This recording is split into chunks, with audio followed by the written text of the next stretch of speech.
L'artiste qui nous accompagne dans cette conception a choisi une femme qui s'élance vers le ciel, une dimension raisonnable, très fine, très mince. C'était il y a quelques mois sur notre antenne, la présentation artistique de ce qui n'était qu'un projet à cette époque, un carillon au cœur de Morzine. Cette sculpture musicale issue de l'art campanaire devient aujourd'hui réalité.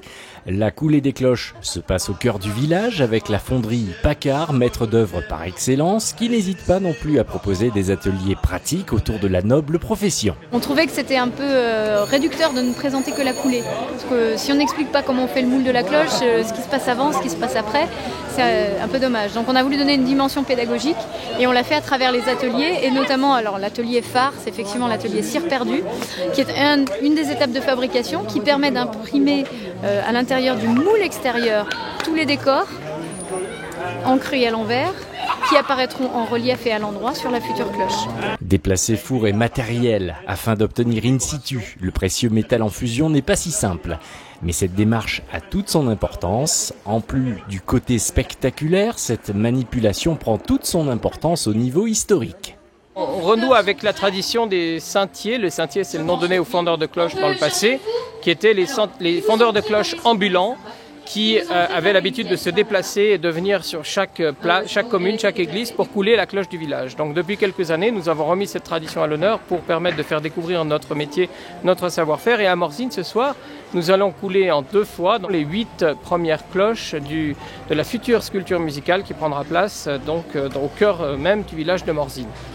Et découvrir ce savoir-faire au cœur même de Morzine était une ambition de la municipalité. Du moment où on avait décidé de faire un carillon sur Morzine, on tenait à ce qu'une coulée se fasse sur place parce que c'est très spectaculaire comme on a pu le voir. Et puis les gens se rendent mieux compte et puis après c'est quand on verra les cloches après on se dit ah bah tiens on a vu couler, voilà c'était quand même important qu'ils viennent sur place quoi, voilà, pour l'événement. Je vais vous donner le nom des harmoniques en commençant de la plus grave à la plus aiguë.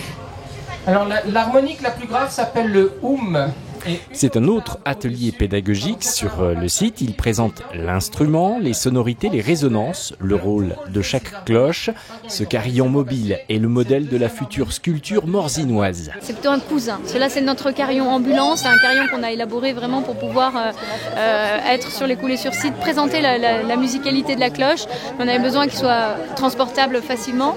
Et on n'est pas dans la démarche artistique au niveau de la sculpture qu'on peut avoir sur le projet de Morzine, qui est vraiment une sculpture musicale. Pour rester dans la tradition, les enfants se font porteurs des lingots de bronze qui seront fondus dans quelques instants.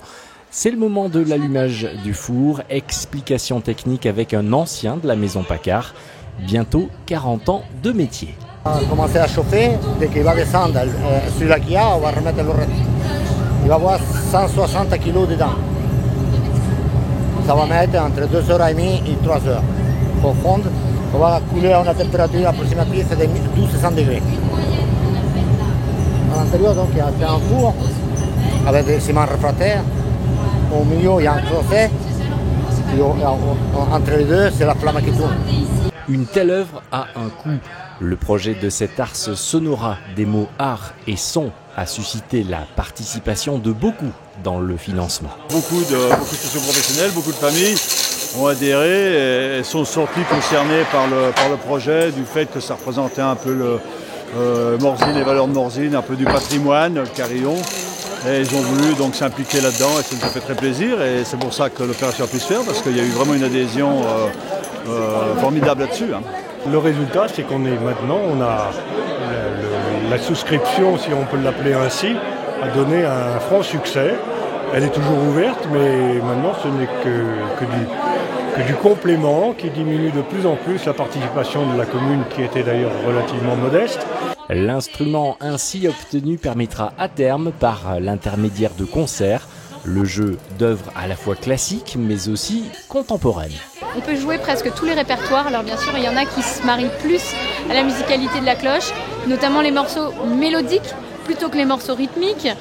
Et puis après, il y a du sens. Les 3 cloches d'Edith Piaf, évidemment, sur un carillon, c'est tout de suite quelque chose de mythique. Et puis le répertoire de chants sacrés.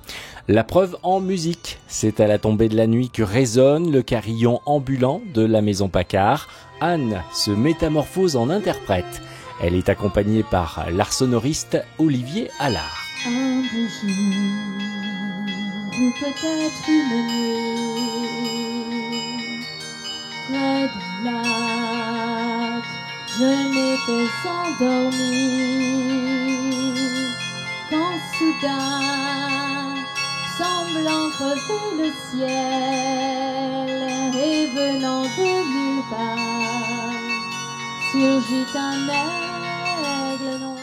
Le résultat final des cloches ainsi obtenues ne se fait pas attendre. Le décochage, entendez démoulage, a lieu le lendemain sur la place de l'Office de tourisme de Morzine.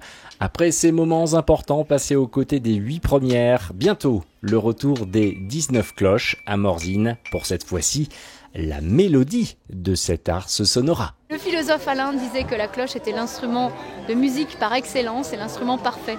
Effectivement, il n'a pas besoin d'être réaccordé. Une fois qu'il est accordé, il est accordé pour la vie.